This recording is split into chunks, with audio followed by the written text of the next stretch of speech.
Fire used to be the world's greatest invention or discovery. Now, any pothead has a lighter that can just light a cigarette. Just a thought with Hans and Victor. Welcome everybody. Unfortunately today our better half, the European flavor of the show, Hans, he's stuck on a plane and he doesn't have the Wi-Fi to do this with us today. So it's just gonna be me chewing your ear off. But hey, remember, and I'm gonna say this to you, you can't shut me up, so you might as well turn me up. But isn't it unbelievable, folks? Hans is coming from Albania. I don't know if any people know where Albania is.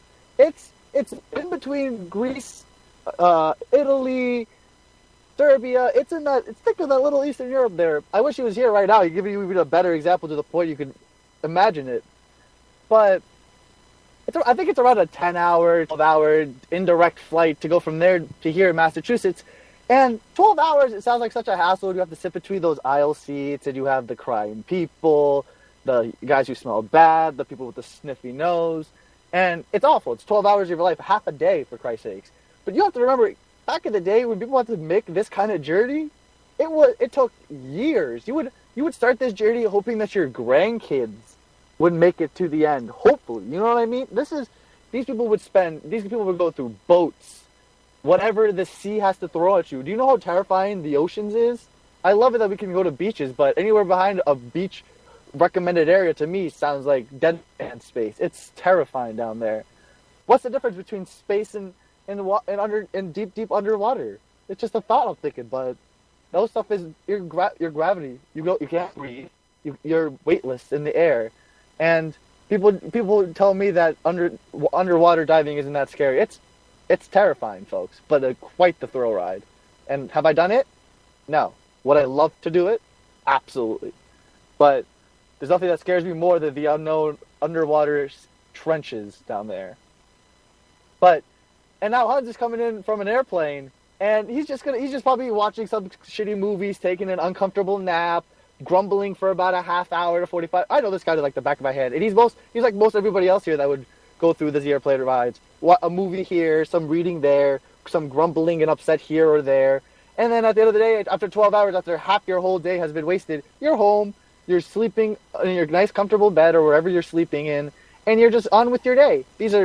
I'm putting some crazy assumptions here on people, and not everybody lives this kind of style, I understand that. But this is just, let's say, my world, my perspective. That's how rap music was made, that's what NWA said, that's what I'm going to say. My poetry, my rap, my show is based off of the world I perceive, the world I live in. But I do try to open my bubble and keep an open bubble. So I do understand, folks.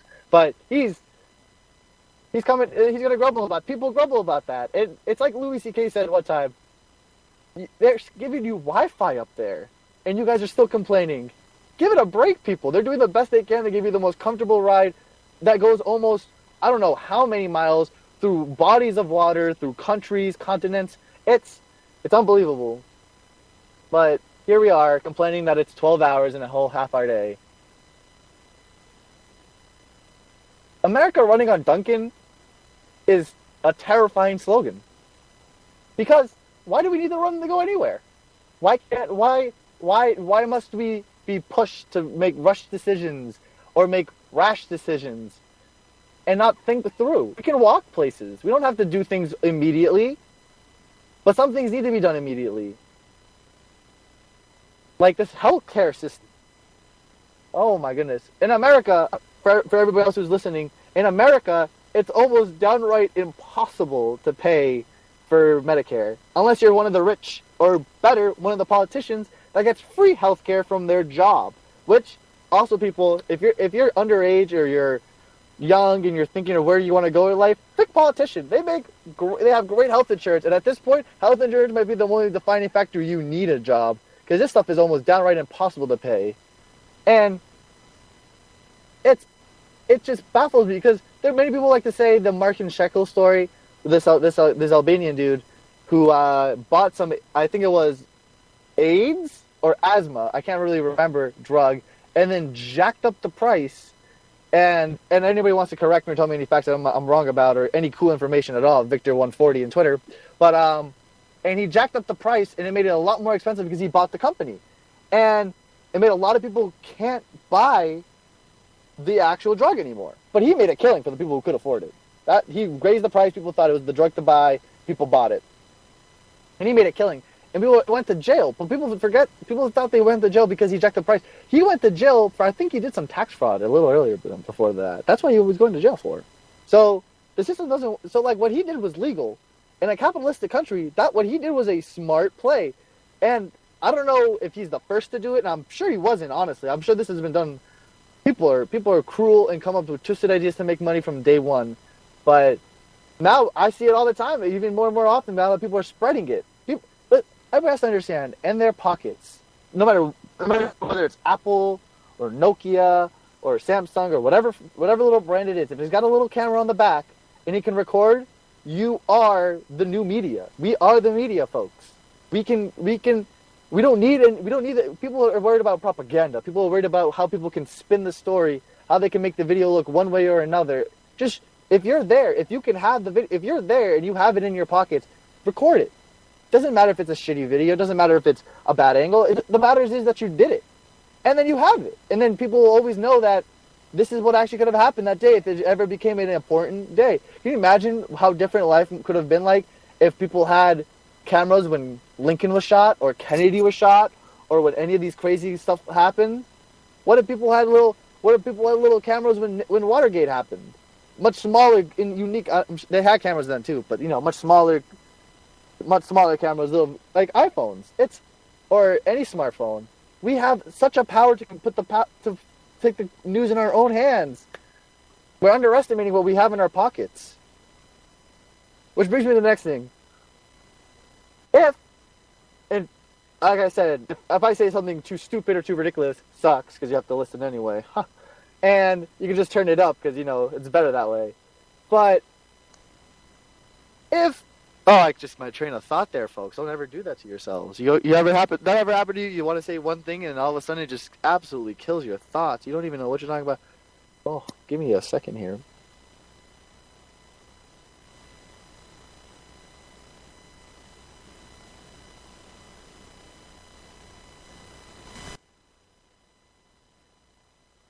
No, net neutrality is absolutely absurd. I've brought this up almost every episode, I think, so far. And it's almost my Safe 2 card and my Go Away card, my Get Out of Jail Free card, because it's still so important. The internet is the greatest invention humans have ever created. And it is unbelievable what we can do with the internet. And they want to make it like cable. They want to make you pay for packages of TV plans. And you want the better websites, you pay the higher packages. And that's, to me, absurd. Look what we have. I can go anywhere from Netflix, and I hate giving out these free shout-outs. If you are listening to this, Netflix people, do understand I love some money. I would love some sponsorship, because I love your product. From Netflix to, I'm just going to say it, Pornhub. You can sell whatever. Pornhub, I love you too. There, you have a limitless range of what you want to do on the internet with any website, any random little blog. And they want to make it so you have to pay for those random little blogs. Why people shouldn't be okay with that. People shouldn't be, I don't care. People shouldn't be, that's whatever. It's just it's the same as cable. It's always going to happen. It shouldn't have happened. It doesn't have to happen. These companies we're not a slave to the corporations. The corporations should be working for us, not against us, to take over us. People, step up. Everybody has rights. Come on, USA. I'm believing in you. And now, here's something that's almost sounds a little crazy, but I'm going to say it anyway. Since our phones nowadays have more advanced technology in them than it took for the technology to send people on the moon, that's a fact, look that up. Why? This idea has been thrown around in TV shows and like jokes and stuff, but how crazy is it for a decentralized network? Is that so crazy? What do we need servers? Why can't we have internet or the servers be the phone that you were already using? I think I've heard it's because of the storage capacity of stuff, but I don't really know. I think that could be the new future. That could be the way we could finally get freedom. And freedom, when I say freedom, what do I mean by freedom? Here I am talking to you on the radio and just relaxing, doing whatever I want, and I'm not talking about how I don't have freedom. Freedom is like an onion. It has layers to it. Freedom, you could be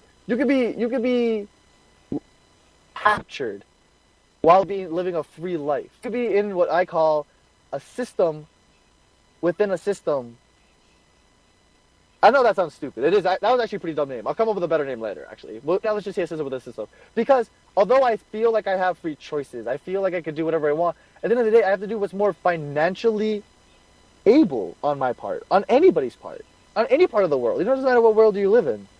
It's all about if you can financially do it, you would do it. And that's when you find out a person's true character. It's when you take away those limitations of money, of financial ability. So, while we think that a lot of us have all this freedom and choice, that we can quit our jobs, we can do this, we can do that, we have the very first layer of how freedom works is that we should be able to do whatever we want, whenever we want, however we want. If I want to go to the gorgeous areas of, I don't know, I'm thinking of the Bahamas, or the Caribbeans, or some beautiful beachfronts somewhere in Moldova, or in Albania, or Italy. And I'm just relaxing there, and I want to get there in style. We would all love to do that, I'm sure, but we couldn't because we can't afford it. And we could take out credit card loans, and then I don't even know really what really happens after credit card. Like, okay, let's say I don't even know what happens if I take out credit card loans and I don't pay them back. Do I go to jail, or do I just does it just mess up my whole credit in my system, and I have to work jobs under the table for the rest of my lives? I don't understand how that works either, honestly. I wish Hans was here. He'd give me, like I said, folks, Joe said it, and I'm going to quote him on this every episode, almost every time I can. He called him the thinker, and I'm the talker. That's incorrect, Joe. I feel like it's a 50-50 deal. We both have 25 of it. But it blows my mind, folks. How are you going to let people? How are you going to let the cable system? How are you going to let them make internet cable? We can't. Like, internet's amazing. I could talk to somebody in the Congo, the Republic of Congo, or in let me think of in Ukraine, or in Czechoslovakia, or Norway. I could talk to them effortlessly in almost seconds through Facebook or almost any other internet supported messaging type. It's so easy to us, and yet they want to make it like cable. They want to be able to even tax, I'm sure, the messaging websites.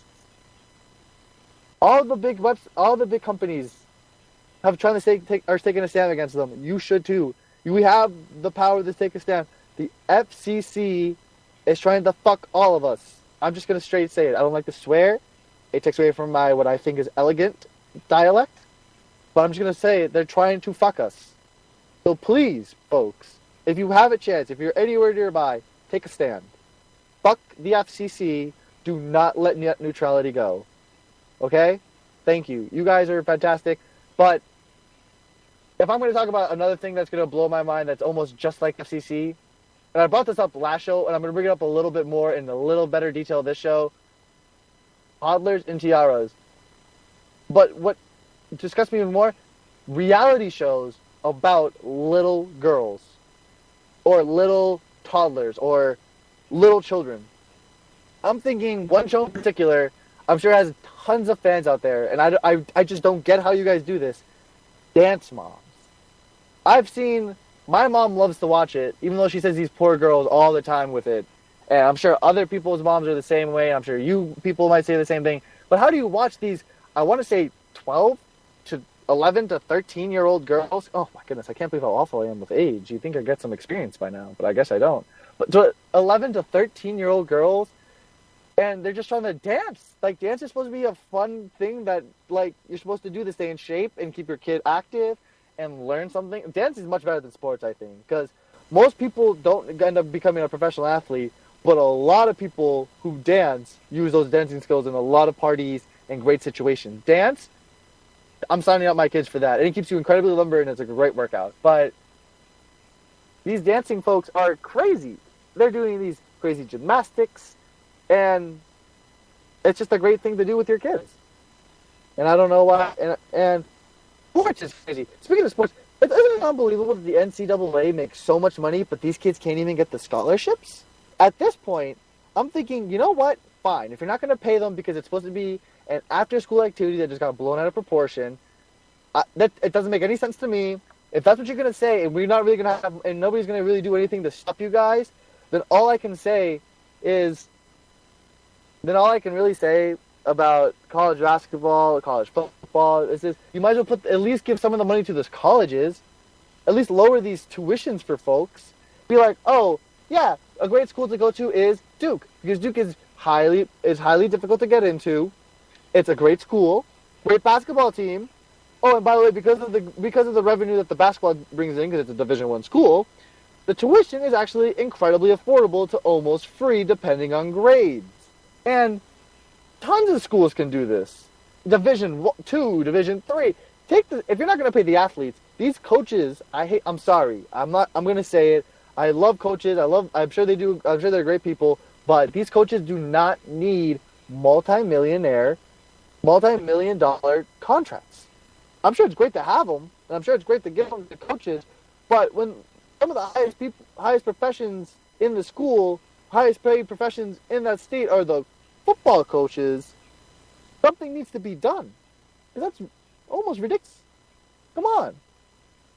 For what? They have, I'm sure a basketball team, a football team, any team trying to be a coach of any team is a tough, volatile job with many egos and characteristics and difficulties that you have to maneuver around and try to mesh together into a well-oiled winning machine. And it's incredibly difficult from player one from your start player to your last guy. I understand it and I give it its full respect, but if you're not going to pay the players who really are putting in a lot of the work, who are running, who are shooting, who are getting tackled, who are hitting the ball, who are spiking, running, jumping, diving, whatever it is that they're doing, that they're putting their blood, sweat, and tears into, and you're not giving them $1 of all this money that people are coming in buying for tickets, concession, jerseys. Can you believe people sell jerseys? That's almost a little ridiculous. It makes me wonder if they don't even get their jerseys for commission. How are they even allowed to sell them? But football players is a different story, which I'll get into in a little bit. But college players, it's a messed up system, and they just get no chance at getting any better. And these scouters they're scary guys. They're scary because what they do is they go to underage, undervalued, poor inner city kids who are trying to make ends meet, and they see this golden opportunity by this guy in a shirt and a visor to play football at a college or basketball at a college or tennis or whatever sport that they're amazing at. And they get to go to college and for free, and they might even go professional and make all this money, bring their family out of the tough neighborhood, do all this amazing things. And then they go and play, and they put all this work into college, and then a lot of them don't even make it professional. You gotta remember it. There are a lot of people who get scholarships who are great, who do 4-year college athletes, and they don't even go professional. And it's a tough way to land backwards. Because unless you're going back into the profession of basketball, you don't have much else to do when you're just all you've done in your life is play basketball in a college level. And not only that, you didn't make a cent of the money that you made, of the money you earned. A lot of the coaches, and let's be fair, a lot of the fat cats of the NCAA, which is a corporation, and they put a lot of money in their pockets, even though you being the royal use for the obviously incredibly gifted athlete who got to go to college and for free for their athletic and talent in whatever sport they play, but you got screwed. They screwed you. And they screwed us on an everyday basis. And we sit here and we listen and we know, and now with Facebook and Twitter and Instagram and whatever the coolest new thing is now that it doesn't matter how old you are, nobody can keep up with it all. It comes so quickly and it goes so fast, and it comes so outdated so fast. But everything comes so quickly, and what's almost broken my heart when I see this happen is people, instead of donating or trying to go and volunteer for help, or whatever, finding out to fix the system a little bit, they change their Facebook profile pictures. They add a shade. I get that they do it in a way to stand together, and they show that they do care and understand it and acknowledge it, but acknowledging it isn't always enough sometimes. If you're going to just acknowledge, then you better not be verbal about it. Because you're boasting about just acknowledgement. And acknowledgement should be a given. It's not something you should be proud about. You shouldn't be like, oh, I acknowledge that you've had this terrible experience by changing my profile picture, but I'm not going to do anything to actually particularly help you. And that, to me, I guess you can see in yourself is why it's a little bragging. And people think it's okay. If you're just we've lost the natural etiquette that we should already have gained after all these civilizations. Also, it is not 2017, folks. I don't know why we're so okay with this. What I can't do my taxes. I can't do a test. I can't do a paper. I can't do whatever bills. I can't do anything without having to put the year most of the time, signing in places, and I have to put in 2017. What? Why? Why 2017 exactly? I mean, everybody listening, I hope, everybody around the world who doesn't listen, everybody old enough to even understand common sense can understand that we've been around longer than 2,000 years. It hasn't been just 2,000 years. We know we have a whole time dedicated to just BC. That's before zero, and it's a lot longer than the actual time that we are now. We're living in a time where it's 2017 that we consider it, but there's more negative years that go after zero that we actually count and we know exist with civilizations. And Louis C.K. said this. I'm not going to say he said it first, because if I was here, he'd confirm this. I said this before Louis came out with that little special on Netflix. I said this too.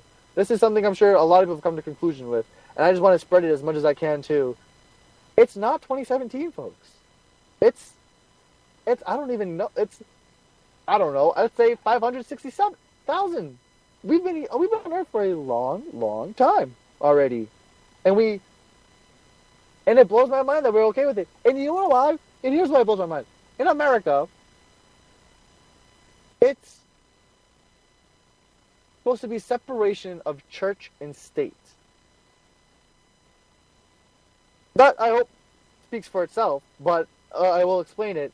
It means that church and the government cannot be interluding with each other. And that makes sense. You don't want an influence on the government by anybody. Churches, schools, whatever. Government's supposed to be a power that's supposed to see clearly through bribery and treachery and terribleness and guide people who need to be guided through crisis. That's not what we have in America. That's not what we have in most places at all. We have in most governments now is we have a bunch of people who just like being in control. Okay, but government is a perfect system that's meant. An actual government, the idea is a perfect idea that's supposed to work, but we've twisted it to make it just people on top of people. But that's a different topic. I'm going to go back to the separation of church and state. Because although it's separated, the state requires us to use the year 2017. That's a Christian state. That's a Christian year. How separated are they if they're still going to make me write 2017? And I don't really get how the Chinese New Year works, so I'm not going to say anything about it. Louis made a joke saying that, like, oh, just write down Year of the Monkey on the Irish farm. It was funny, and that's great. That's a great thing to say. I mean, you can't just put that here in America. It doesn't relate to us, and it doesn't relate to most of the world except, I guess, China. But I'm particularly curious right now how China does their years. Do they also use 2017? That's another particular thing that I wonder about, what year China uses and how they use it. And if it's a cycle, it's a cycle for the Chinese year, correct? It's like the year of the dragon, rat, and everything. I wonder how that works. I wonder what the cycle of that is. But Victor140 in Twitter is my Twitter account. I check it daily, almost hourly. I don't post much because I'm trying to get used to it. You know, Twitter's a tough thing to get used to. But tweet me if you got anything to say about it. You're not going to shut me up, and you're not going to hurt my feelings in 140 characters. So you might as well give me your words. As well, it's like they say, find a good punching bag to relieve your stress. And I'm telling you, buddy, or ma'am, or sir, or duke, or duchess, or whatever royalty may be listening to this, because they might actually have good taste. But we are. I'm here. I'm ready for your worst, folks. Now, I wonder where will we be when Twitter is the most common way the president actually communicates? Because I'm not a huge Trump supporter, and I'm not going to say what he does is crazy or ridiculous. I'll let people think for their own selves. I'm not going to give my opinions about it. It doesn't really matter. But I give him credit for one thing that I like particularly. He started to use Twitter to give out his ideas directly to the people. I've always wondered why that doesn't happen more often. Why can't they? Why can't we have direct contact with these people that we've elected? The president serves the nation. They're there for us. The point of a democracy is that the people are in control. So why do we treat the president like a king? Why do we need a Speaker of the House or a Speaker of Staff or what's they called? What is it called? It's not the Speaker of the House or the Speaker of Staff. What was Sean Spicer? I wish I could remember his name. Speaker of the White House. I'm just gonna say that. I think that might be it. But somebody who has to talk indirectly for us with Trump or the president. If Trump wants something to say us.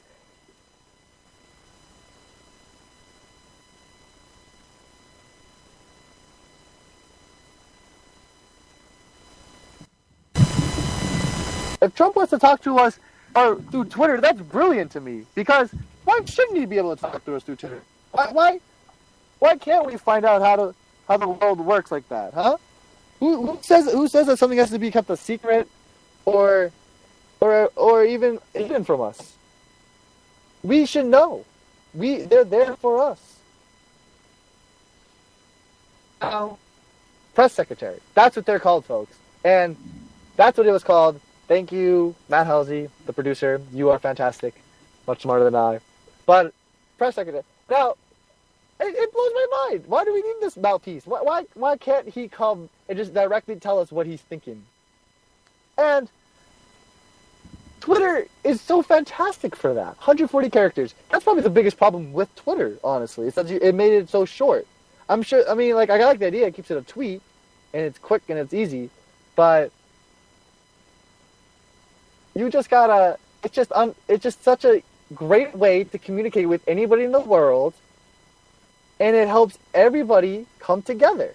Because I can give my opinion about what I think could happen, and I can give my opinion to a guy who's sitting in a London pub on his phone on Twitter.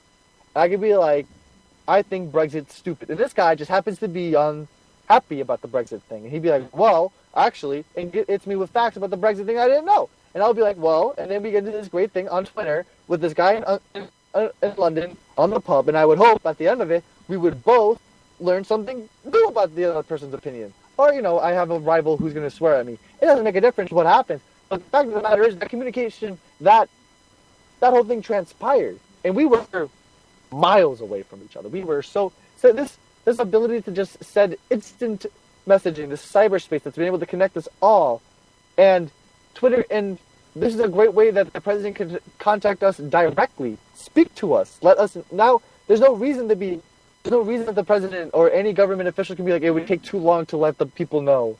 24-hour news cycles, the Wi-Fi, live video. It blows my mind that they still think they can keep a secret from us, and it blows my mind that people are still okay with them keeping secrets from us, because we deserve to know. Because we didn't necessarily do anything to deserve it, besides pay the taxpayers for it. I guess there's an argument for that, but we should know. I would understand why you would keep civilians, if that's what they like to call us, in the dark around things. But that doesn't mean all of us should. That doesn't mean all of us aren't incapable of understanding why you would bomb certain areas or do a calculation where lives are in the math. Also, this brings a very important point, and I want to bring this up, and I want to make a big deal of this. Just give me 1 second to gather my thoughts, because this is going to bring out the passion in me. 1 second, folks.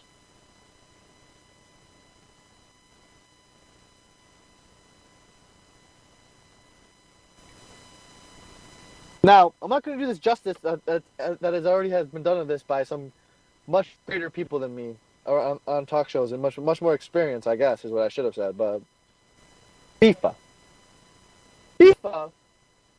the next one, the next FIFA World Cup is going to be in Qatar. Now, Qatar is one of the most terrible places they could have picked for a soccer tournament. Apparently, and I didn't know this, apparently in the summer of Qatar, it goes up to almost 120 degrees. That is unbelievably hot. 150 degrees. If you give me a few seconds, folks, I'll find out 120 degree Fahrenheit in Celsius.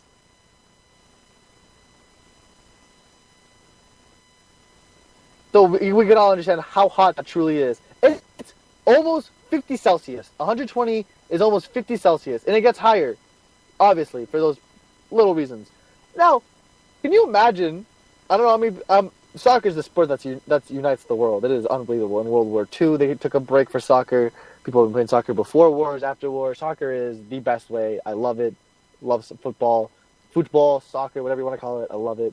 Now, soccer, for anybody who's played it or relatively understand it, is a long field. It's a lot of running, and it's a lot of sweating.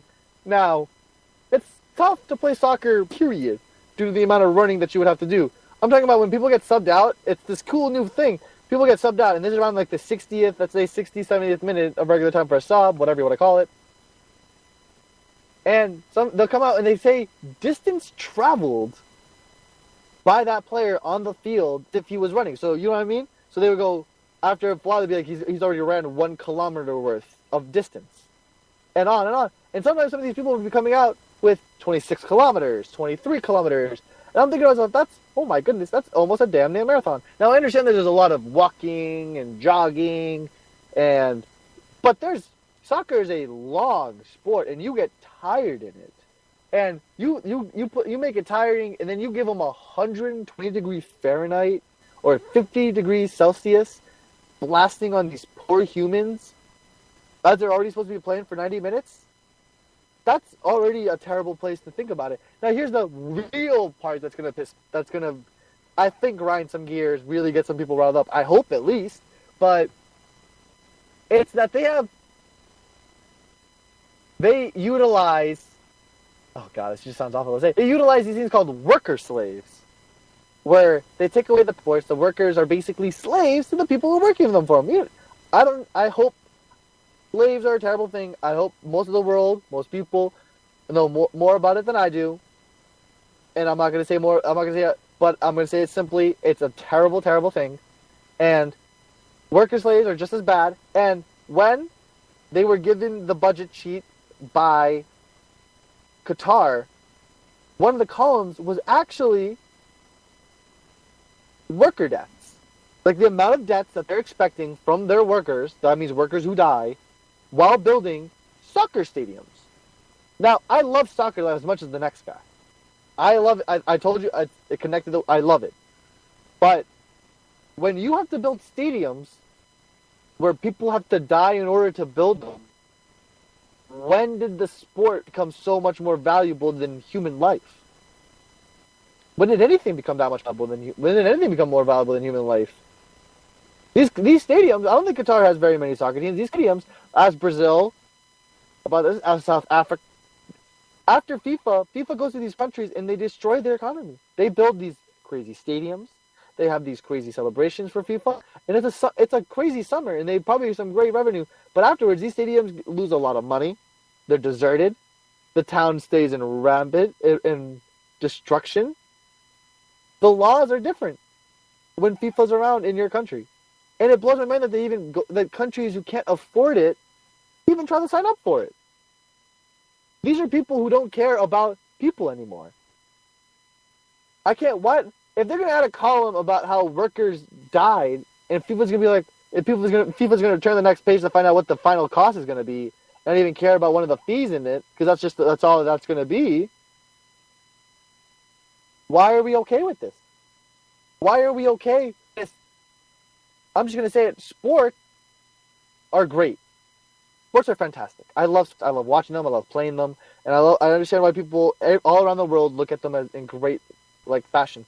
But the fact that athletes, from soccer players to basketball players to football players, make multi-million-dollar money per year, while other professions that are a little honestly more important, guys, plumbers should be multi-millionaires. Plumbers, teachers. Do I really have to say it anymore? Teachers should be multimillionaires. Garbage men should be multimillionaires. These are guys who actually do. These are humans, people, things. Not things. That's a bad one. Take that back. I'm trying to find the right pronoun for they. These are thumbs who actually care. They do stuff. They do stuff in the community. A basketball player shoots a ball in the hoop. That doesn't help a person that doesn't help you get rid of your trash. That doesn't fix your toilet. Everybody must remember, the toilet is the throne of your house. And if anybody messes with your toilet, they're disrespecting you. Okay? Toilets are important. But he's not fixing a toilet. He's not giving your car a repair. You need your car in everyday life. He's not teaching or educating the future generations of the human species. Yeah, that's what teachers do. You can look at it any way you want, but at the end of the day, kids are the future of our species, of humans. It doesn't matter if they're black, white, orange, blue, gray, see-through. It doesn't matter to anybody. But because in the future, we do die. But they're going to still be around. And instead of getting the right people, the right educators, the right kind of guys, or girls, or humans, or thumbs, to educate, to make our children prepared for the future, instead of paying and getting the right funds, we'll just give a regular public school budget check and vacation and health care to just about anybody who's willing to go through the college process, get the 6-year degree, go, and then just mumble through 10 to 15 years of school. She or he will have, or them will have some favorite students, some hated students, and go through their lives. Not really teaching, but just trying to make a living. That's all they're doing. They shouldn't be trying to make a living. They should be trying to educate. They should be there through passion. And some are. Don't get me wrong. A lot of teachers put a lot of money outside of schools that they get for their students and their projects, and that's fantastic. It does show that people still do care. But we have to show them love in order for them to really help our kids. We're not going to be here forever, folks. It's not just us on this earth anymore. We have to remember that we can make all the money in the world in our lifetimes. We can deny climate change. We can deny the immigration problem. We can say this doesn't matter. We can say that doesn't matter. And all we care about is the green and the dollars that come in our house, that come in our bank account. But after, 90 years, 80 years, 100 years of life, you're going to die. You're going to be 6 feet under, or cremated, or spread through the roads, or however your death has happened. And whatever is happening on the earth, this floating rock that continues to rotate around the sun for as long as we know anyway, is going to happen like that. And they're going to move on. They're not going to think you did anything that great. Like, at the end of the day, we're dead. We're not immortals.